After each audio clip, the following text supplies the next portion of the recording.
The Classical Style by Charles Roson. Mozart's Concerto, Part 1. Mozart's early career as an international virtuoso performing concertos and his first-hand acquaintance with opera in all the capitals of Europe are experiences that Haydn missed. His handling of long-range movement and the direct physical impact of his music contributes to his superiority in opera and concerto. His ability to treat tonality as a mass and slow down the purely formal harmonic scheme of his music enables him to encompass and resolve the most contradictory opposing forces. Mozart's music is characterized by its harmonic equilibrium, even in its most dissonant passages. The opening of the E-flat Quartet K. 428 shows his ability to range widely without losing the larger harmonic sense. It opens with a single octave leap, setting the tonality and framing the chromatic measures that follow. The two E-flats define the tonal space. The fifth measure's 2 chord is already defined by the melodic line, creating a dramatic effect that is not diminished by its logical resolution. The balance of Mozart's music. Mozart's use of subsidiary modulation and remote tonalities in his expositions allowed him to achieve a balance that Haydn generally reserved for the development sections. His large-scale symmetry is mirrored in the rich symmetry of the details, resulting in a state of constant balance, untroubled by the expressive violence that characterizes his work. The avoidance of strict repetition is not for variety's sake, but to achieve a balance that is not the same thing as literal reproduction. Mozart's music is asymmetrical with respect to time, and a style that depends on proportion must seek in some way to redress the inequality. His music is a perfect adjustment of balance and a more perfect symmetry, which is difficult to illustrate because one would like to quote everything. Mozart's music stands out from his contemporaries, Johann Christian Bach and Dittersdorf, whose details echo themselves tamely and monotonously. The key to Mozart's dramatic genius is his ability to balance symmetry with forward movement. The following 8-measure phrase from the finale of the Hunt Quartet illustrates this. The last 4 measures are a hidden repetition of the first 4, with a mirror symmetry in the descending melodic line. However, the second half of the phrase also has a faster tempo, which creates a sense of forward movement. Mozart controlled these elements within the framework of symmetries to create music that is both dramatic and beautiful. In La Finta Giardiniera, Mozart demonstrates his profound understanding of the relationship between symmetry and movement in time. This is evident in the opening of the finale of Act 1, where Sandrina's cry is both symmetrical and dramatic. The last 3 measures balance the first 3, with the 4th measure as a pivot. They also outline the same melodic shape, but with a faster rhythm and greater harmonic tension. The symmetry gives the drama stability, allowing it to unfold from within. The balance of Mozart's music. In the years leading up to Mozart's maturity, keyboard concertos began to omit the figured bass or continuo accompaniment in the purely orchestral sections, or ritornelli, before each solo entrance. This was done to reinforce the contrast between the orchestral and solo passages and to create a more dramatic effect. This solo entrance from a concerto by Johann Christian Bach represents the common practice of the time. Here, the unisono implies the disappearance of the figured bass to make room for the solo. This device is derived from a Baroque form in which the entire ritornello is unisono, but by the middle of the century, it is generally used only to close the opening orchestral tutti. However, Mozart made the soloist of his concertos more like a character from an opera than before, and emphasized the dramatic qualities of the concerto. He never bothered to set off his solo entrances in the way that was common practice at the time, which suggests that he was more interested in the dramatic effect of the solo than the minor composers of the preceding age. Did Mozart use continuo in his concertos? Mozart's concertos are often assumed to have been performed with a figured bass continuo. But the evidence for this is inconclusive. One piece of evidence cited is the presence of col basso markings in the piano part. But these markings may have been a way of indicating to the copyist to follow the bass line when the piano is not playing solo. Another piece of evidence is the inclusion of a figured bass part in 18th century editions. But this was a common practice even for works not meant to be accompanied by a continuo. The most compelling evidence against the continuo theory is that it was not necessary for harmonic or ensemble reasons. The orchestra was well balanced enough to stay together without the help of a continuo player.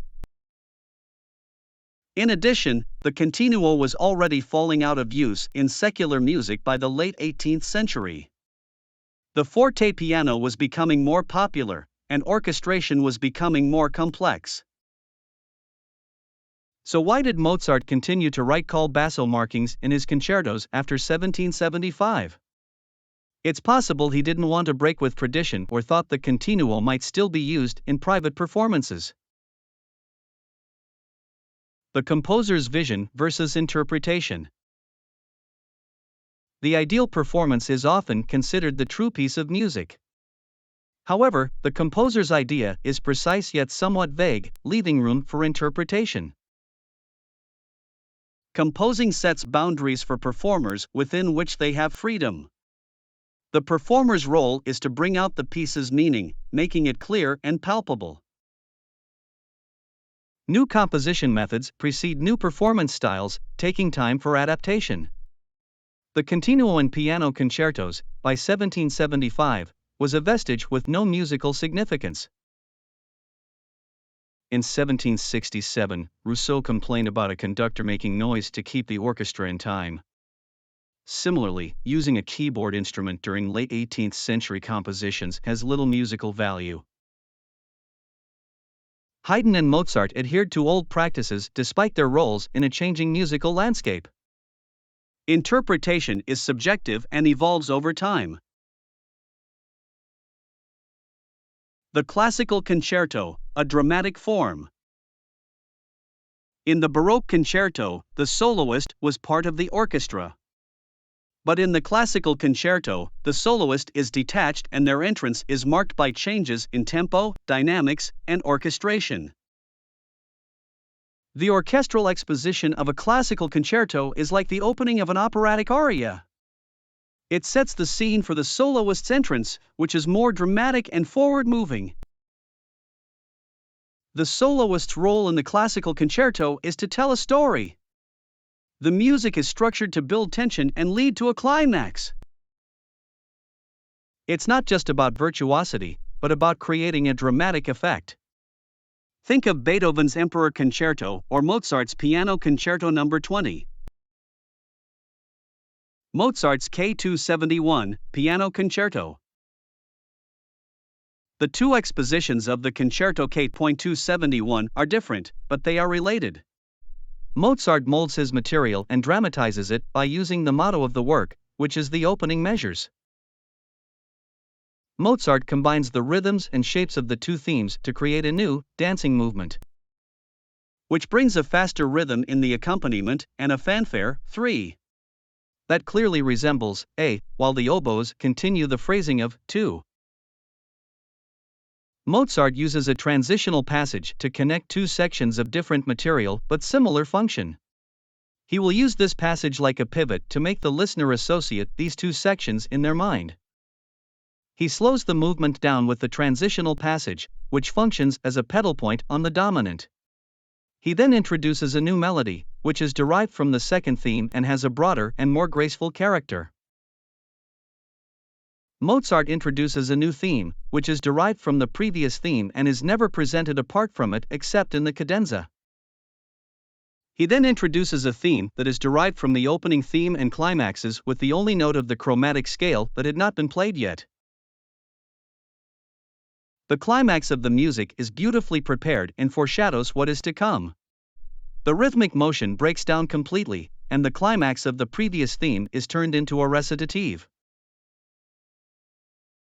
The phrase that follows insists on the importance of what has just happened.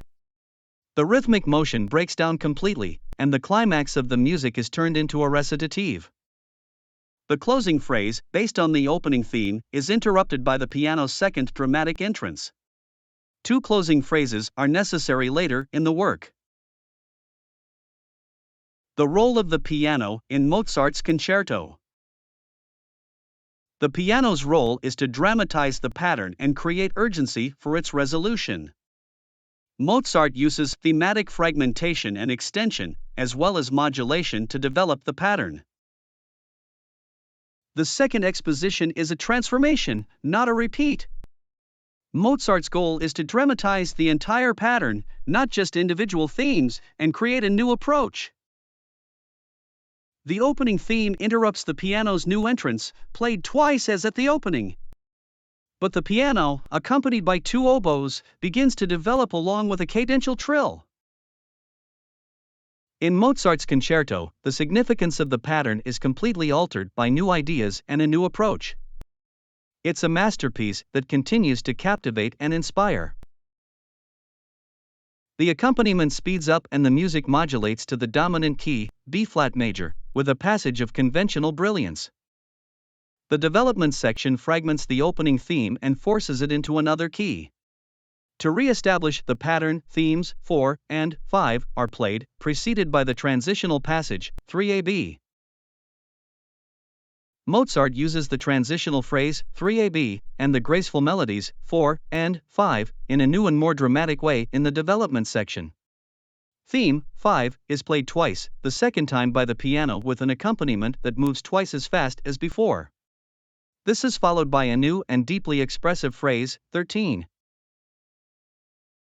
Mozart uses a surprise cadence in the middle of the phrase, measure 114, to keep the listener suspended. The end of the phrase, measure 117, leaves the listener harmonically at the same unresolved point as the opening. This tension is immediately relieved by a final and lengthy burst of virtuosity, played twice, 14. Mozart's Piano Concerto is a masterpiece of the concerto form. The piano's exposition is a free adaptation of the orchestral ritornello, which is only a concise introductory statement. The orchestral climax leading from a high D-flat to a sustained F minor chord is replaced by the greater dramatic power of the modulation to the dominant and by the brilliance of the solo writing. The development is more extensive and modulates immediately to F minor, the key that played so important a role in the orchestral exposition. The climax of the ritornello in 6 is reiterated 4 times. Mozart's Supremacy in Concerto. Mozart's supremacy in opera and concerto was due to his understanding of symmetry as a dramatic force. Even the most insignificant detail was significant. The second development section is a characteristic feature of classical sonata style. It's a harmonic reference to the larger development, spilling over into what follows.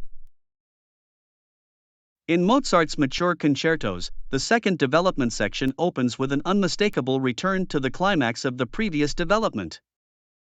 It's a fusion of aims and a culmination of the movement. Mozart resolves the F minor chord with a return to the tonic, emphasizing the resolution with the entrance of the oboe. The passage is a new departure, but it stands as a foil to the exactly analogous place in the solo exposition. Mozart's unique approach to composition. Mozart's concertos are independent creations based on traditional expectations of the contrast between solo and orchestra. He reshaped the genre with an eye to the dramatic possibilities, and governed by the proportions and tensions of sonata style. Mozart's concertos are not ingenious combinations of traditional concerto form with modern sonata allegro. His concertos are based on the ordering and relation of themes and motifs. Mozart's development is not merely a development of themes but takes into account the order and sense of what has gone before. It is the exposition as a whole that is developed, not the individual motifs. Mozart's approach to composition is not about following traditional forms, but creating new ones. It's about the dramatic intention and directional thrust of the material. Mozart's concertos are a testament to his sense of proportion and dramatic fitness. His ability to combine traditional expectations with innovative techniques is what makes his music timeless.